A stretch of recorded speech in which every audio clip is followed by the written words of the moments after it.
Olá, sejam todos bem-vindos e bem-vindas à nossa formação. O nosso encontro de hoje tem um enfoque nas atividades pedagógicas em tempos de pandemia, produzindo novos saberes no município da Serra. Eu sou a professora Joelma Rocha, atualmente coordenadora de Estudos Étnico-Raciais e Diversidades, e nesse vídeo nós vamos contemplar a educação das relações étnico-raciais no que tange à construção das atividades pedagógicas.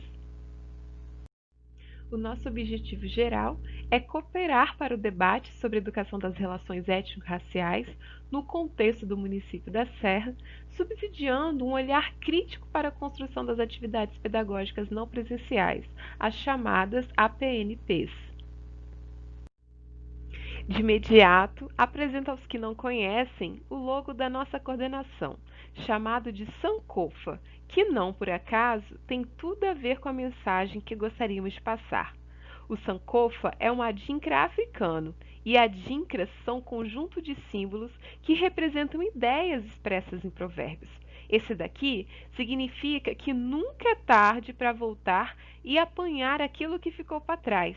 O adinkra dos povos Akan, da África Ocidental, é um entre vários sistemas de escritas africanos, fato que contraria a noção que o conhecimento africano se resumiria apenas à oralidade. Na verdade, a grafia nasce na África com os hierógrafos egípcios e seus antecessores, e diversos outros sistemas de escrita percorrem a história africana e todo o continente. Assim, já desde o início, desconstruímos alguns estereótipos. A intenção é essa. Então lembre-se, haver o símbolo do Sankofa, que nunca é tarde para voltar, para buscar a verdadeira história. Prosseguindo, gostaria que olhasse a imagem. Quais são os sentidos produzidos por ela? Junto com a imagem, vou trazer alguns dados que considero relevantes para a gente compreender como funciona o racismo no Brasil. Uma pesquisa feita no território nacional da Fundação Perseu Abramo e em parceria com a Fundação Rosa Luxemburgo, com o objetivo de investigar a extensão do preconceito de cor e a percepção da discriminação racial no país, mostra que, a despeito de melhorias de alguns indicadores, o preconceito de cor ainda persiste. Os dados revelaram que grande parte dos brasileiros, um quantitativo de 87%, admite que há discriminação racial no país, mas apenas 4% da população se considera racista. O racismo no Brasil é camuflado, mas é perceptível, pois mantém as desigualdades socio-raciais em todos os âmbitos.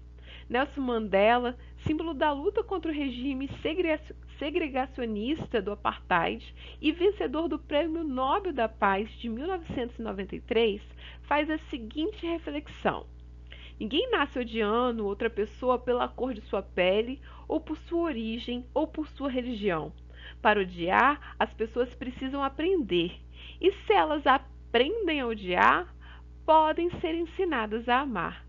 Nesse sentido, é fundamental debater sobre essa questão em todas as esferas institucionais, desde a família e principalmente nas escolas, uma vez que a instituição é tida como um dos principais locais de formadores de opinião, podendo ser o local que formará o cidadão com consciência política. Se a educação foi utilizada para construir preconceitos, ela pode e deve ser utilizada para a desconstrução social do preconceito e da discriminação racial. O slide anterior vai ao encontro do pensamento freiriano. Para Freire, a educação é prática esperançosa, que possibilita a mudança de mundo em consequência da mudança de pessoas. E aí eu deixo para vocês alguns questionamentos. Quais histórias estamos criando? Quais histórias estamos recriando? Quais são as mudanças que estamos provocando através das nossas práticas educativas? Para Freire, a educação permite construir gente, humanizar os sujeitos na luta contra elementos desumanizadores. Educar-se é apropriar-se da sua própria condição. Nesse processo de educação que condição estamos propiciando para os nossos educandos? A educação enquanto ato de conhecimento é também por isso mesmo um ato político. Compreender a educação como não neutra é conceber objetivos para sua prática educativa. Sendo assim, quais são os objetivos que nós, enquanto educadores, estamos praticando? Qual é o objetivo da nossa prática educativa? Trazendo para a realidade do nosso município, o município da Serra, onde temos a maioria da população de negros e que, com consequência, esse número reflete nas matrículas em nossas escolas. Então, nossa prática abarca a identidade desses sujeitos? Nossa prática educativa é compreendida como inclusiva ou como excludente?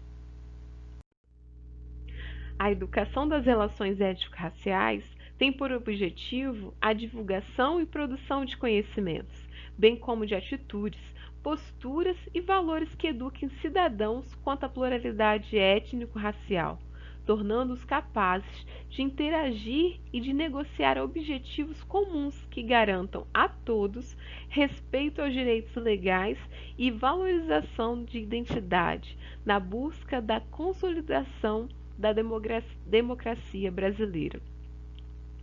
Compreendendo a diversidade étnico-racial no nosso município e a consequência desse não reconhecimento enquanto valorização identitária é tarefa da educação das relações étnico-raciais. Nós vivemos num país racista. O racismo ainda está presente em nosso contexto. Nós podemos dizer que em 1888 houve a abolição da escravidão no Brasil, mas não houve a abolição da mentalidade escravocrata. Essa mentalidade escravocrata está presente nos meandros da nossa sociedade. Para qualquer lado que nós olharmos, nós vamos perceber uma diferença que soma-se na nossa sociedade, a diferença social. Então, a gente tem a desigualdade de classe e a desigualdade racial. Assim, a gente pode constatar que o racismo não é um mero desvio de caráter, ele é uma ideologia. Ele tem como função a dominação, a exploração, o domínio do homem sobre o homem. Quando pensamos na educação das relações étnico-raciais, estamos trazendo à luz essas questões dessa sociedade onde a mentalidade racista perdura e desconstruindo esses processos. Até porque a população negra no Brasil não se vê na sociedade. Porque há um processo brutal de embranquecimento quando o negro adota para si a cultura e as expressões da cultura branca. Tudo que foi mostrado do negro foi visto de uma forma negativa, foi produzido como uma forma negativa. O cabelo do negro é um cabelo ruim, tem uma textura ruim. A cor de pele do negro é uma pele que ninguém deseja, é uma pele compreendida como suja. Tudo que é ruim é associado à cor negra. O educando negro que se educa nesse processo vai ter sua autoestima jogada lá embaixo o tempo todo, porque ela não tem história, porque não tem pertencimento. Ao pensar a educação das relações étnico-raciais, o que a gente quer trabalhar? O que a gente trabalha? A gente desconstrói. A gente desconstrói esses processos perversos que colocam o negro nessa situação desalentadora, que humilha e que nega sua história. A intenção é de valorização das nossas múltiplas culturas, valorizando o negro, o indígena, o cigano e tantas outras etnias como pessoa, enquanto sujeitos, valorizando as suas histórias que foram silenciadas. Racismo é uma coisa perversa. Racismo significa construir uma hierarquia entre humanos. A educação das relações étnico-raciais tem por objetivo desconstruir esse processo. E quando devemos começar a trabalhar, a educação das relações étnico-raciais? E a resposta é: desde a primeira infância, desde pequeninos. Esse slide que vocês estão observando aí na tela faz referência ao teste da boneca. O teste da boneca foi realizado pela primeira vez pelo psicólogo David Clarke em 1939. E ele consistia em apresentar para um grupo de crianças bonecas negras e bonecas brancas. E pedia para que essas crianças dessem características positivas ou negativas, como bonitas e feias, boas ou más. E aí, o que foi constatado? Nesse grupo de crianças lá em 1939, 63% declararam que as características negativas de feias, de más, eram dadas às bonecas negras. Esse teste foi realizado 55 anos depois pelo cineasta David Keary, e ele constatou dados semelhantes. Naquele tempo, né, 55 anos depois, 73% das crianças declararam que as características negativas também eram referentes às bonecas negras. Esse teste foi realizado em todo o mundo praticamente, inclusive aqui no Brasil, e teve resultados semelhantes. E o que a gente compreende, né, a partir desses resultados? Que a construção da identidade negativa na criança negra é realizada desde muito pequenininho. Então, por isso que é importante a gente trabalhar esse aspecto em todas as etapas e todos os níveis da educação. Quais são as consequências da prática educativa com essa característica excludente? O racismo e essa prática pedagógica que exclui a criança negra desse contexto histórico de valorização e de pertencimento traz prejuízos a todos, né? Para a criança negra, traz sentimento de inferioridade em relação à questão racial, intelectual, beleza estéticas, valores morais, éticos e culturais, em relação à inadequação social, tem vergonha, medo e raiva de ser negro, tem um autoconceito negativo, como visto no slide anterior, tem um potencial comprometimento e, por vezes, até mesmo o fracasso escolar. Já a criança branca, né, traz a questão do sentimento de superioridade em relação aos valores morais, éticos e culturais, em relação intelectual, à beleza estética, racial, tem dificuldade de se relacionar com indivíduos negros e, por consequência, torna-se racista. Então a gente percebe que a prática educativa excludente traz prejuízos tanto para a criança negra quanto para crianças não negras e para a população em geral.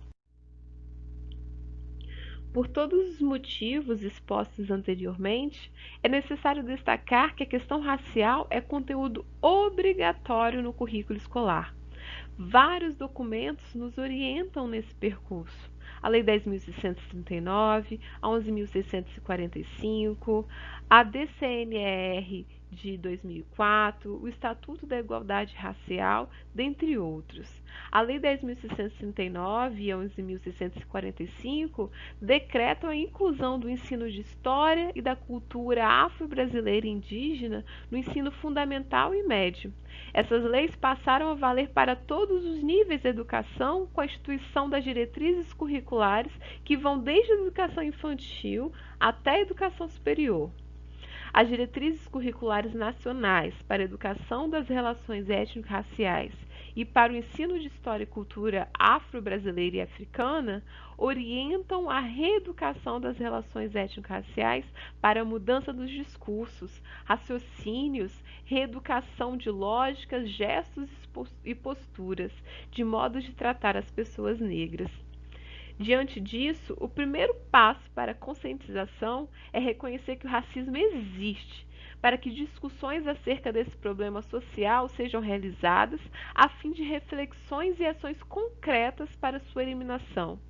Segundo a orientação e ações para a educação das relações étnico-raciais, silenciar-se diante do problema não apaga magicamente as diferenças, e ao contrário, permite que cada um construa, ao seu modo, o entendimento muitas vezes estereotipado. Esse entendimento acaba sendo pautado pelas vivências sociais de modo acrítico, conformando a divisão e a hierarquização das raças. Então, não nos falta fundamentação legal, embasamento legal, para trabalharmos a educação das relações étnico-raciais no contexto escolar, né? Para além disso, a gente também precisa compreender alguns conceitos que muitas vezes no nosso cotidiano são utilizados de forma errônea, como por exemplo raça, preconceito, racismo, discriminação e o entendimento da palavra negra. Trouxe aqui, né, um texto de Sueli Carneiro e a partir desse texto a gente pode inicialmente elucidar dois conceitos.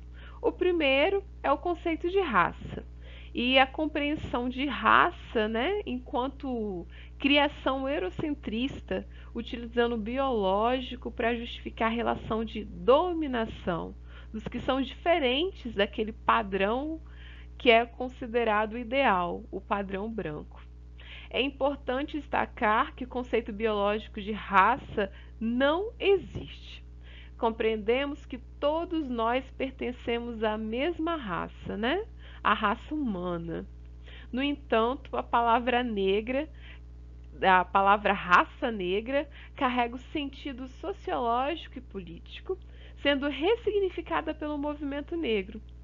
O segundo conceito que a gente pode estar dialogando é o conceito relativo à negritude.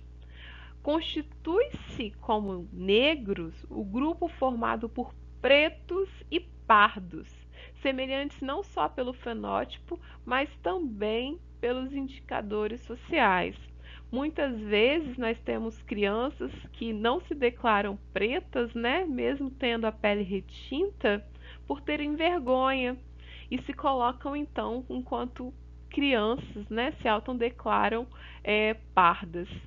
Mas aí a gente tem que compreender que mesmo ela se declarando parda, ela faz parte do grupo de pessoas negras. O outro conceito que a gente pode estar elucidando é o conceito de racismo.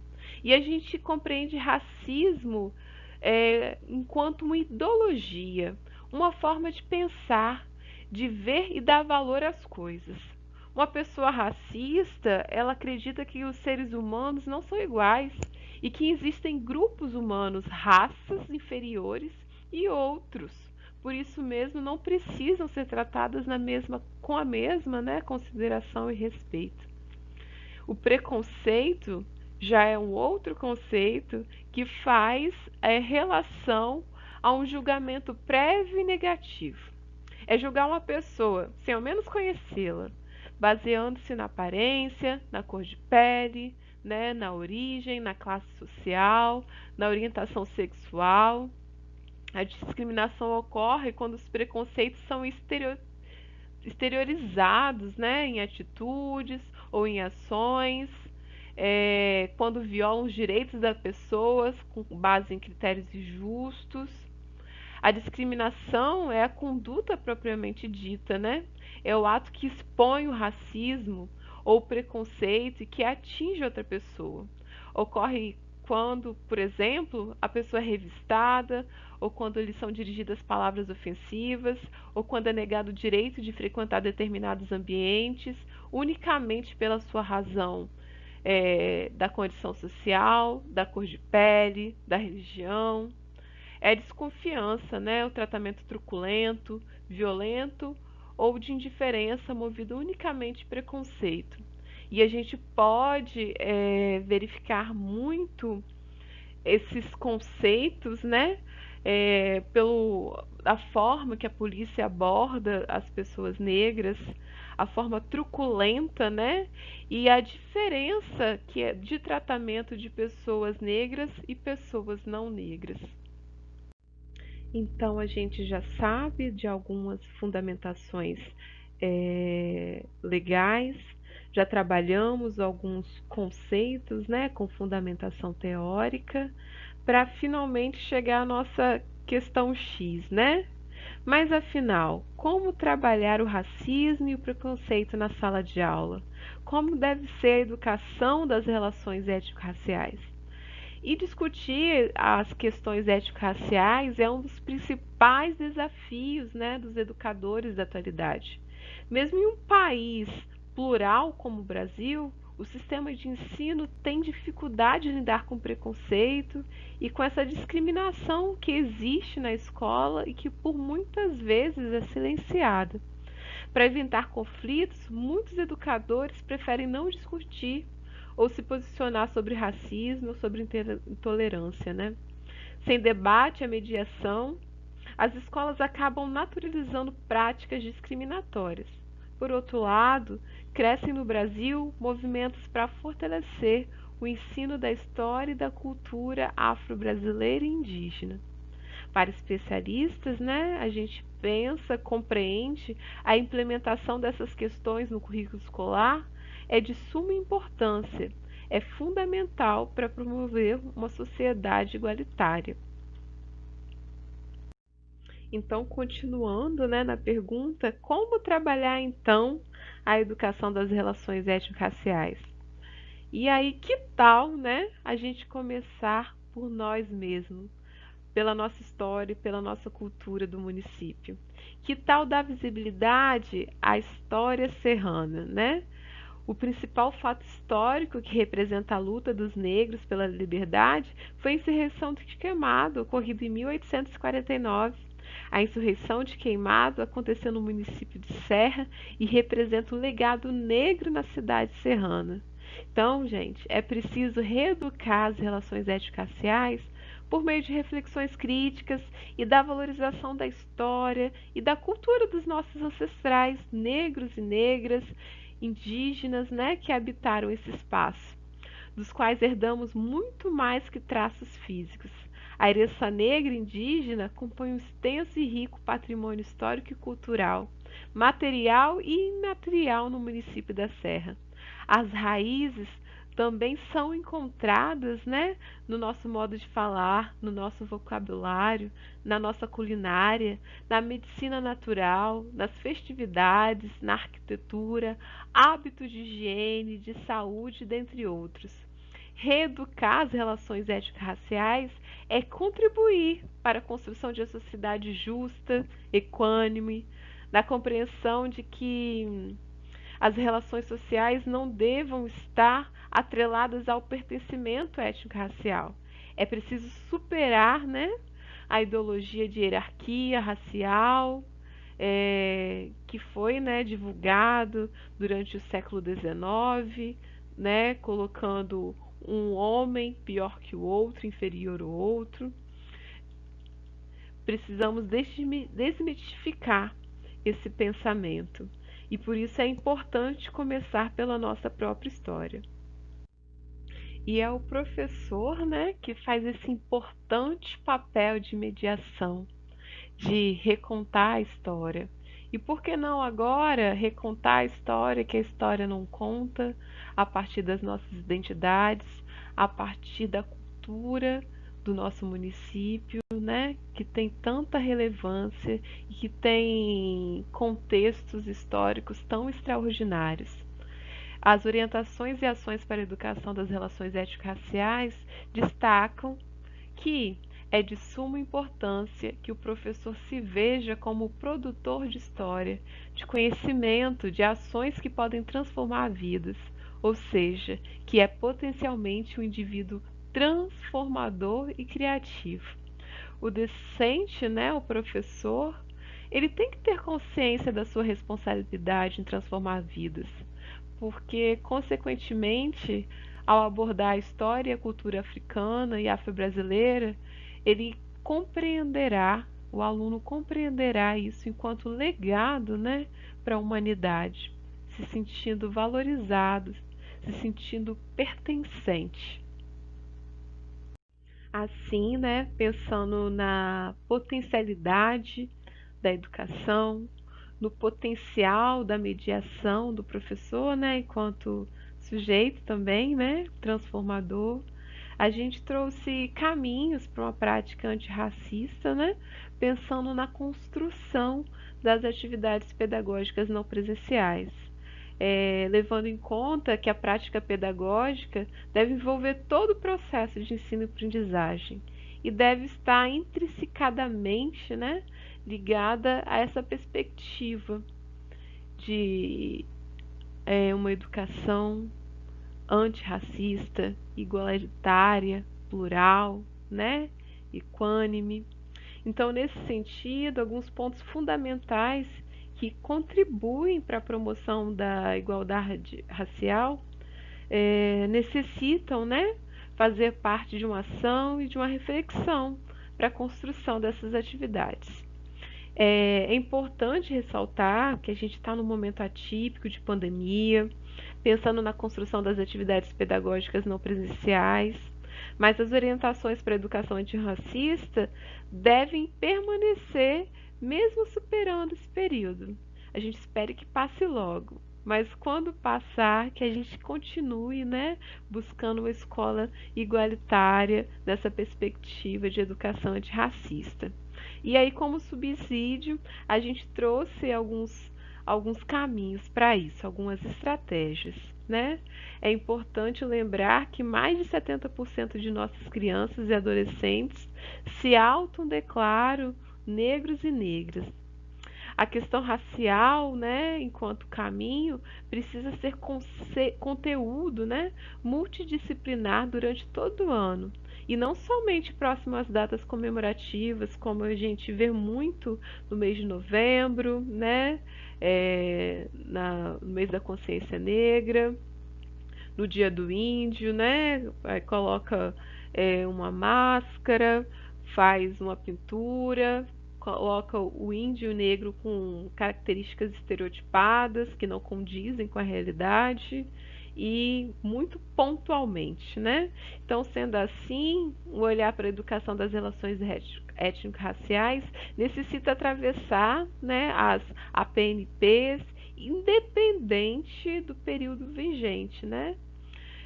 E aí, tanto é que as leis 10.639 e 11.645 fala que é obrigatório incorporar no currículo escolar a história e a cultura do povo negro e indígena.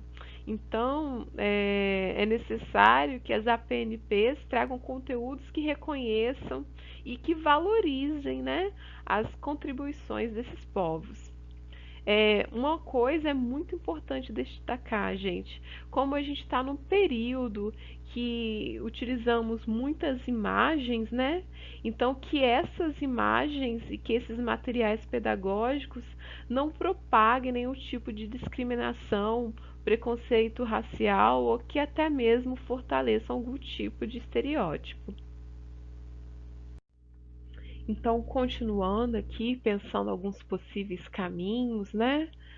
Algumas práticas antirracistas, né, na construção das atividades pedagógicas não presenciais, a gente destaca que é importante trazer para essas atividades situações de diversidade étnico-racial correlacionando com o cotidiano dos educandos, com a vida real, tem que dialogar com o mundo, né?